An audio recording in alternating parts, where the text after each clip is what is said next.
Perkenalkan, nama saya Pendeta Agus Wijaya. Saya satu dari 5 orang pendeta GKI Serpong yang ada di Tangerang Selatan.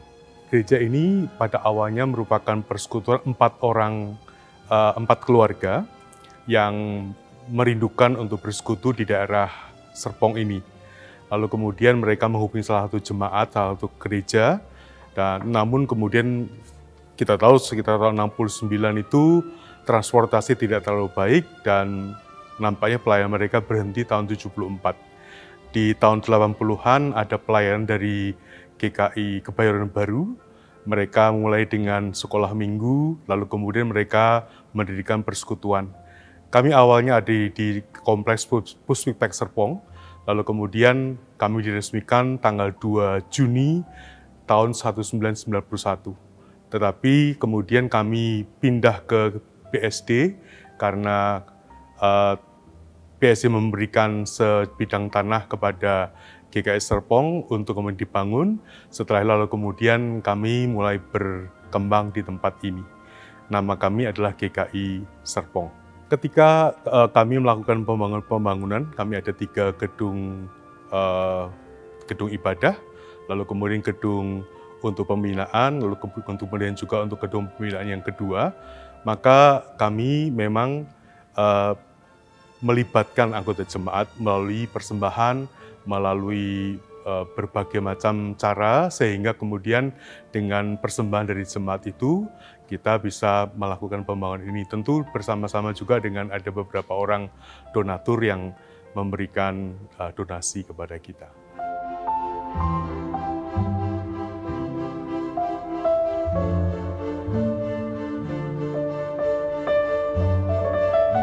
GKI sengaja memilih nama Gereja Kristen Indonesia karena memang ini merupakan bagian sebuah visi dari pendiri GKI pada waktu itu. Tadinya bernama Tionghoa Kita Kawe atau Gereja atau Persekutuan Orang-orang Tionghoa. Nah, ketika kemudian perkembangan di dalam kehidupan berbangsa dan bernegara kita, semua bagian diminta untuk kemudian mengganti nama, demikian juga dengan Gereja Tionghoa Kita Kawe itu. Lalu kemudian mereka menggantikan dengan nama GKI, bukan Gereja Tionghoa, tetapi bukan juga Gereja Kristen di Indonesia. Karena memang harapannya gereja ini menjadi gereja untuk semua orang, semua bangsa, sehingga semua orang boleh beribadah, boleh bersekutu di gereja ini. Seperti itu. Dan nama Serpong adalah nama tempat di mana kami berada. Kalau kepemimpinan kami diawali dengan adanya yang namanya majelis jemaat, selalu di situ. Lalu kemudian majelis jemaat itu terdiri dari pendeta dan penatua, dan sekarang ini kami ada 50 orang pendeta dan penatua, ada 45 penatua, ada 5 orang pendeta, dan kami melakukan organisasi itu secara kolektif kolegial. Artinya memang ada susunan ketua, sekretaris bendahara, dan juga ada bidang-bidang, tetapi keputusan dilakukan bersama-sama. Tidak bisa seorang pendeta memutuskan sendiri atau seorang penatua memutuskan sendiri, tapi kita secara kolektif melakukan keputusan-keputusannya, seperti itu.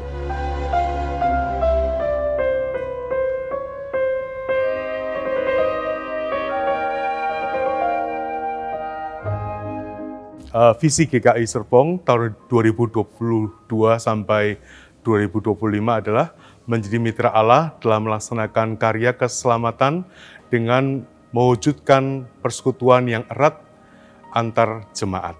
Lalu kemudian misinya adalah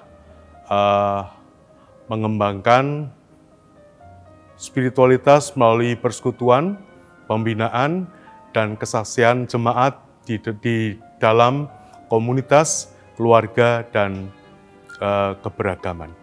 Itu visi dan misi GKI Serpong 2022-2025. Di gereja ini kalau di gereja ini sendiri ada 4 kali ibadah pukul 6, kalau kemudian pukul 8, itu bersama-sama dengan sekolah minggu dan juga bersama dengan kebaktian remaja, lalu kemudian pukul 10.30 itu bersama dengan kebaktian pra remaja, Lalu kemudian nanti jam 17 atau jam 5 sore itu kebaktian umum lagi seperti itu.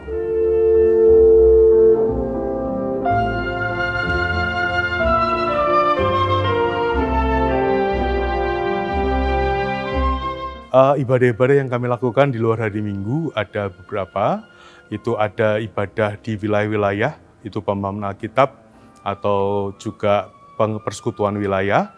Lalu kemudian juga hari raya, selain juga hari raya di kami, itu kekristenan, Natal dan juga Paskah.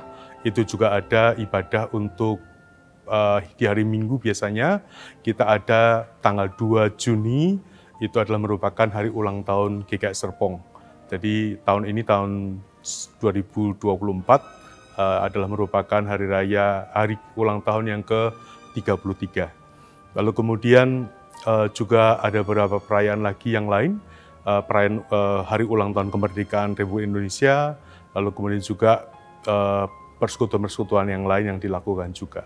Jadi banyak sekali ibadahnya, namun juga ada kegiatan-kegiatan yang lain yang juga dilakukan oleh GKI Serpong. Ya, pandemi itu jelas menghambat kami gitu ya.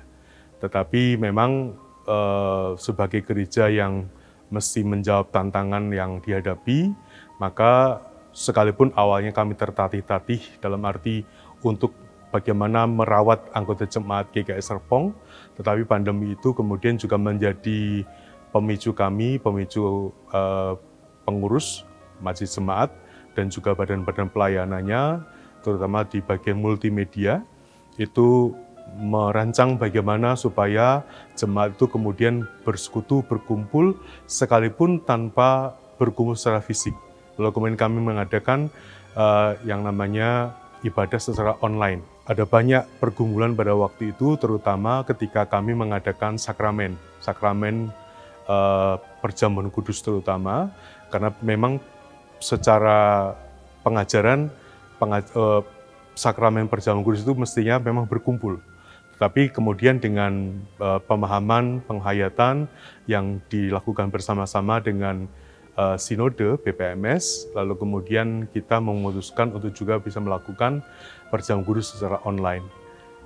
Setelah pandemi memang dikembalikan, tetapi itu juga merupakan bagian di mana tantangan yang kemudian menjadikan kita belajar, menjadi peluang untuk kemudian ibadah tidak hanya dilakukan secara on-site, secara langsung, tapi juga dilakukan secara daring, secara online juga seperti itu. Jadi saat ini malah sekarang ibadah-ibadah pukul 8, pukul 10.30 dan pukul 17 itu kami juga siarkan melalui YouTube.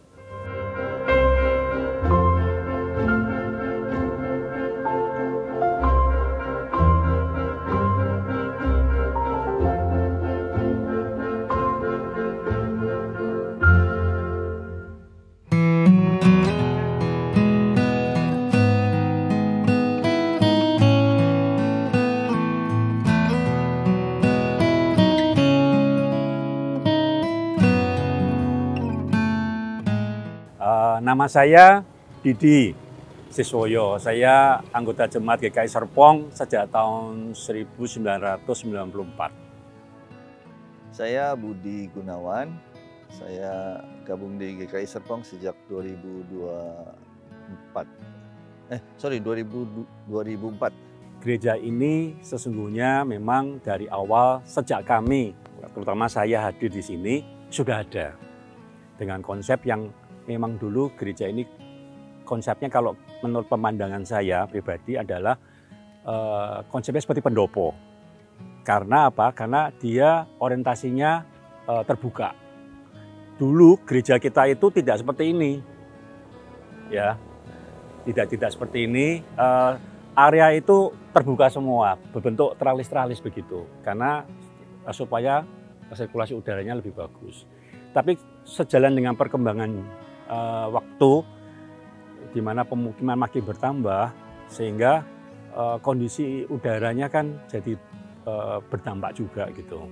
Jadi makin panas dan sebagainya, sehingga tahun 2000 berapa ya Pak Budi ya? Kira-kira tahun 2008 ada inisiasi dari majelis gereja untuk menugaskan panitia pada waktu itu. Kami berdua sebagai bagian dari kepanitiaan pada waktu itu mencoba untuk mengoptimalkan bangunan yang ada pada waktu itu seperti kondisi sekarang ini. Kira-kira begitu. Jadi secara khusus bentuknya ya memang tidak berubah. Bentuknya dulu juga sama, hanya fasad dari gedung ini sekarang sudah berubah. Tidak sesuai dengan yang lalu karena sesuai dengan pengoptimalisasian fungsi yang diperlukan gitu.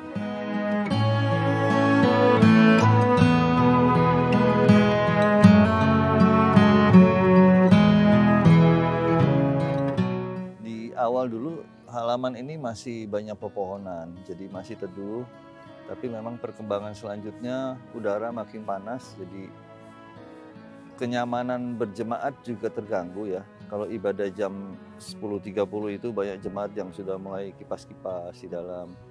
Begitu juga yang ibadah sore, mungkin sudah banyak nyamuk di dalam gitu. Jadi akhirnya diputuskan ini ditutup dan kita menggunakan AC di dalam gitu. Untuk ibadah yang lebih kusuk, lebih nyaman. Ruangan yang ada di gedung gereja utama hanya ada konsistori di balik dari mimbar, lalu ada toilet di kiri kanan dari gedung ibadah ini, ibadah utama. Selain itu ya ada bangunan-bangunan pelengkap di gedung-gedung yang lainnya ya. Kalau yang lain di luar gedung itu ada satu gedung serbaguna, ruang serbaguna, kita sebut ruang Bahteranuh, dan di bawahnya ada ruang kelas-kelas dan klinik ya, klinik untuk, jadi setiap minggu kita ada pelayanan kesehatan secara gratis ya, atau ada biaya kecil lah untuk beli obat gitu ya. Lalu di belakang ada gedung Abraham namanya, itu lebih banyak ruang sekolah minggu dan kantor gereja. Kalau ada barang-barang sejak gereja berdiri, rasanya kondisinya karena sekarang sudah banyak berubah sih. Boleh dikata relatif nggak ada ya Pak Budi? Mungkin hanya area luar ya yang masih tetap. Strukturnya paling. Pagar. Ya ini pagar. Pagar-pagar ini masih tetap sama struktur ya. Yang lain sebagian besar sudah berubah.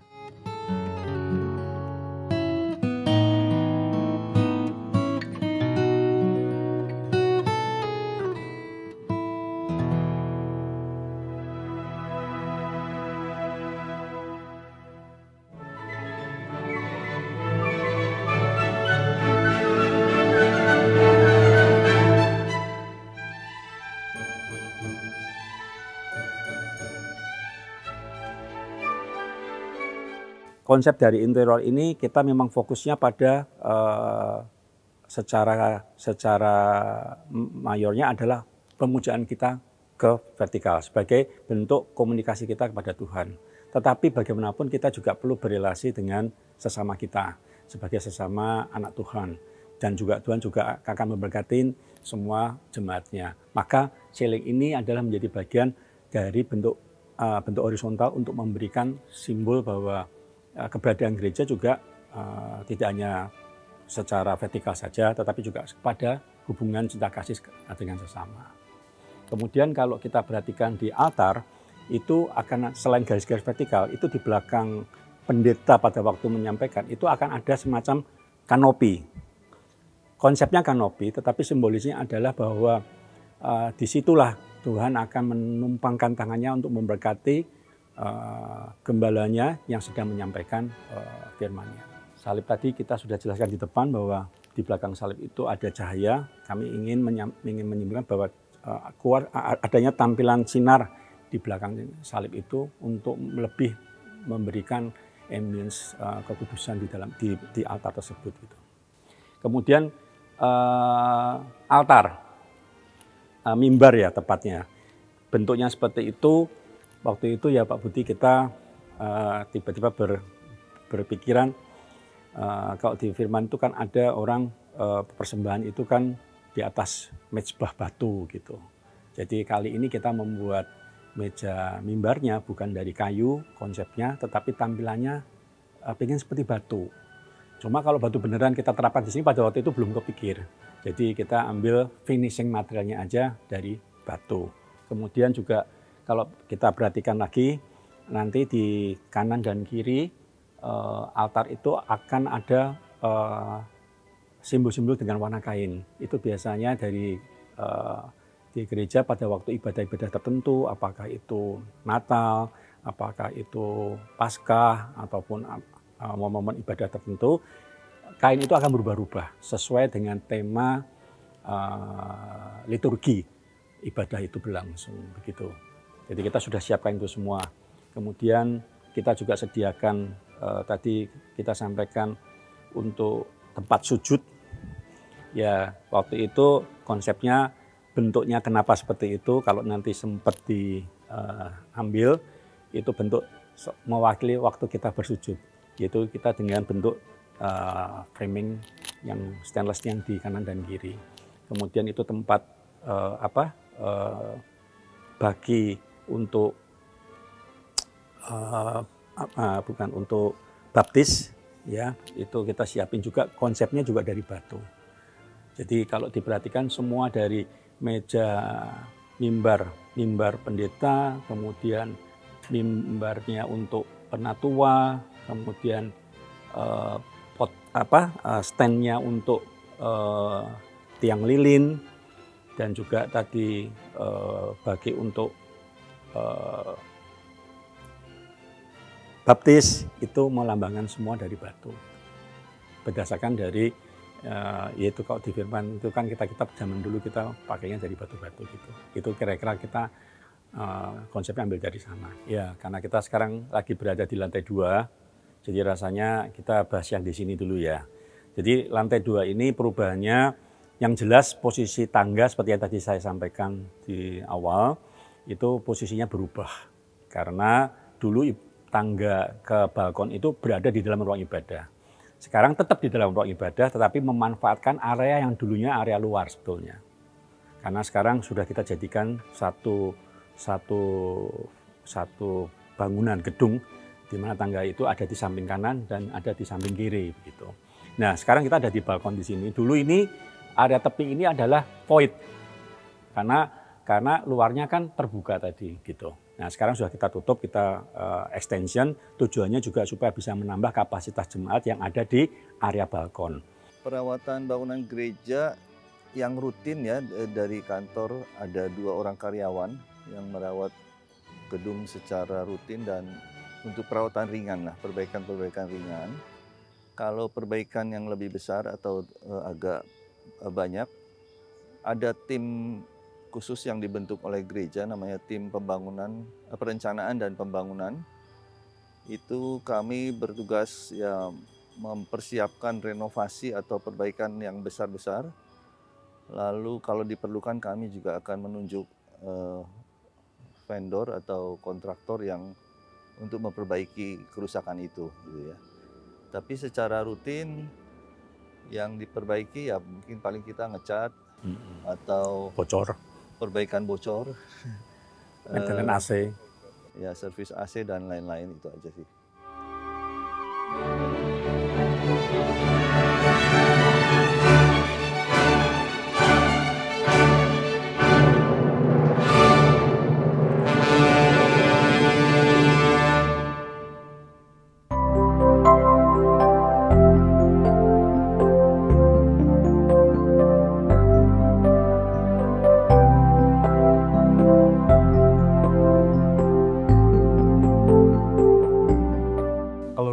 Pengurus gereja itu ada beberapa yang rutin pasti adalah melakukan persidangan majelis jemaat, lalu kemudian yang harian mereka mendampingi komisi-komisi selain dari para ketua sekretaris bendahara, jadi mereka mendampingi komisi-komisi atau badan pelayanan.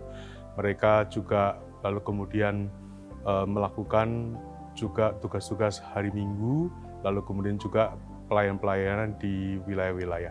Dari tahun 1991 ketika kami mulai menjadi dewasa, awalnya dari GKI Kabupaten Baru Bakat Jemaat Serpong, itu kami menjadi jemaat dewasa itu dengan 200 orang anggota jemaat.